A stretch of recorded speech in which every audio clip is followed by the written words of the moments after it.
بسم اللہ الرحمن الرحیم۔ روزہ بظاہر ایک انفرادی عبادت ہے۔ ہر فرد صبح سویرے اٹھتا ہے، سحری کرتا ہے، پورا دن بھوکا پیاسا رہتا ہے اور شام میں افطار کرتا ہے، اور اس کے روزے کا اس کو اور اس کے رب کو پتہ ہوتا ہے، کسی تیسرے فرد کو پتہ نہیں ہوتا۔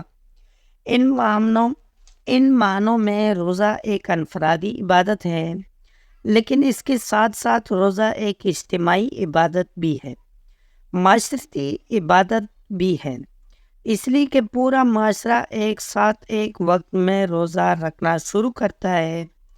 چاند دیکھا جاتا ہے اور اس کے بعد پورے معاشرے کے اندر ایک نمایاں تبدیلی ہمیں نظر آتی ہے۔ لوگ پہلی رمضان سے تراویح کے لیے جانا شروع کر دیتے ہیں، مسجدیں بھر جاتی ہیں، پورے مسلم معاشروں میں ایک وقت پر سحری ہوتی ہے، ایک وقت پر لوگ کھانا روک دیتے ہیں، پورے دن بھوکا پیاسا رہتے ہیں، اس کے بعد ایک ہی وقت پر کھانا پینا شروع کر دیتے ہیں، اور پھر تراویح ہوتی ہے۔ پورے معاشرے میں لاکھوں اور کروڑوں لوگ جب ایک کام کر رہے ہوتے ہیں تو اس سے اجتماعی عبادت کی فضا بنتی ہے۔ روزے ایک معاشرتی عبادت بن جاتے ہیں۔ روزے میں سب سے نمایاں جو تبدیلی معاشرے میں نظر آتی ہے، اس کو کافی لوگوں نے اسٹڈی کیا ہے کہ کس طریقے سے معاشرے کے اندر تبدیلیاں آتی ہیں، بالخصوص ان معاشروں میں جہاں لوگ بڑی تعداد میں روزے رکھتے ہیں۔ ان معاشروں میں بہت ہی نمایاں اور واضح تبدیلیاں ہمیں نظر آتی ہیں۔ تحقیق نے یہ بات ثابت کی ہے کہ روزے رکھنے کی وجہ سے معاشرے میں ڈسپلن پیدا ہو جاتا ہے، اور پورے کا پورا معاشرہ ایک خاص نظم و ضبط کا پابند ہو جاتا ہے۔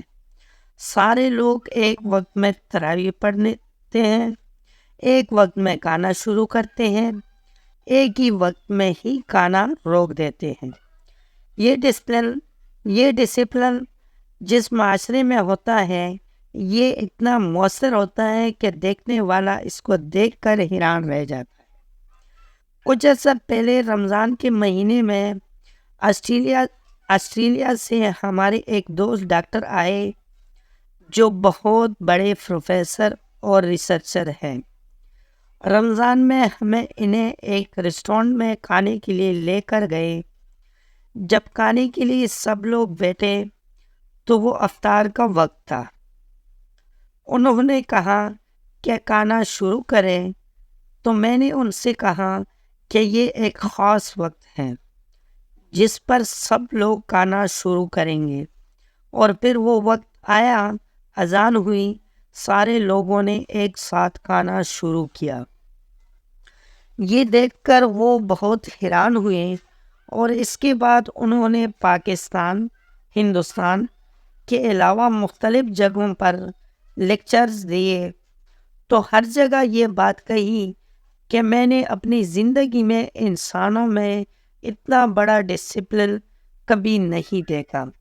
انہوں نے کہا کہ عورتیں بھی تھیں، بچے اور بوڑھے، بزرگ اور جوان بھی، کھانا سامنے رکھا ہوا تھا، لوگ پورے دن کے بھوکے پیاسے تھے، مگر سب نے ایک خاص وقت پر ہی کھانا پینا شروع کیا۔ وہ اس ڈسپلن کو دیکھ کر اتنا متاثر ہوئے کہ انہوں نے جگہ جگہ اس کا تذکرہ کیا۔ یہ اللہ کا فضل ہے کہ اگر 10,000 افراد بھی ایک جگہ ہو تو کوئی ایک فرد بھی ایسا نہیں ہوگا جو اپنے وقت سے پہلے افطار کر لے۔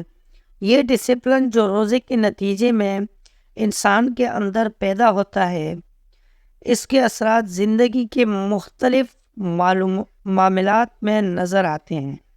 رمضان کے مہینے میں ٹریفک کے حادثات کم ہو جاتے ہیں، اسی طرح بحیثیت مجموعی لوگوں کا رویہ تبدیل ہو جاتا ہے، غصہ کم ہو جاتا ہے، غصے سے منسلک جو ایشوز ہیں وہ کم ہو جاتے ہیں، اور اس کے نتیجے میں معاشرے پر مثبت اثرات مرتب ہوتے ہیں۔ رمضان کے مہینے میں لوگوں کے سماجی رابطے بڑھ جاتے ہیں۔ لوگ تراویح، اجتماعی نماز اور مسجدوں میں بڑے پیمانے پر ایک دوسرے سے تعارف حاصل کرتے ہیں، اور جو لوگ معاشرے میں تنہائی کا شکار ہوتے ہیں وہ بھی ایک دوسرے سے مربوط ہو جاتے ہیں۔ رمضان کے مہینے میں صفائی ستھرائی بہتر ہو جاتی ہے۔ لوگ جو سڑک پر چیزیں پھینک رہے ہوتے ہیں عام طور پر ان کے اندر بہتری آ جاتی ہے، رویہ تبدیل ہو جاتا ہے اور لوگ ایک دوسرے کا خیال کرنے لگتے ہیں۔ عام دنوں میں لوگ ایک دوسرے کا جو خیال کرتے ہیں رمضان میں اس سے کہیں زیادہ خیال کرتے ہیں۔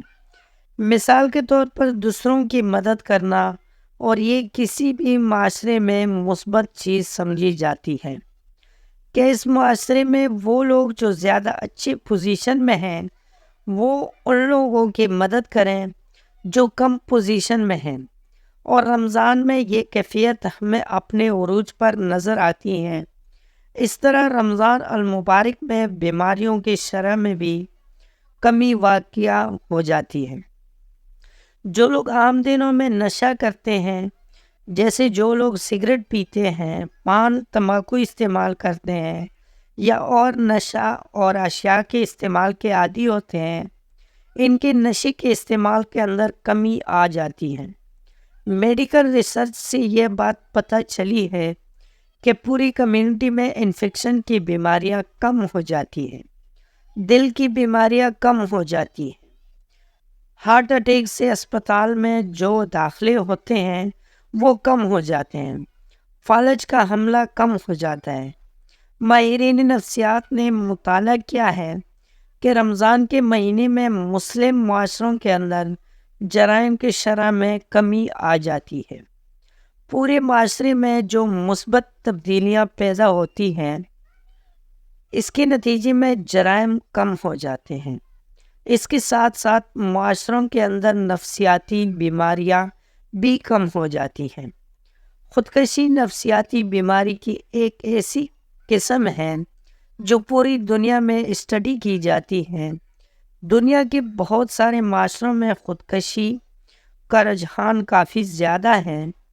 مسلم معاشروں میں خودکشی کا رجحان بحیثیت مجموعی انتہائی کم ہے مغربی معاشروں کے مقابلے میں، لیکن اس کو بھی لوگوں نے اسٹڈی کیا ہے کہ مسلم معاشرے میں رمضان کے مہینے میں خودکشی کی شرح مزید 30-40% کم ہو جاتی ہے۔ ڈپریشن میں بھی کمی آ جاتی ہے۔ ایک اور بڑی تبدیلی جو ہمیں نظر آتی ہے وہ یہ ہے کہ معاشرے میں کاروباری اور معاشی سرگرمیاں بڑھ جاتی ہیں۔ رمضان کے فوراً بعد عید کا تہوار آتا ہے۔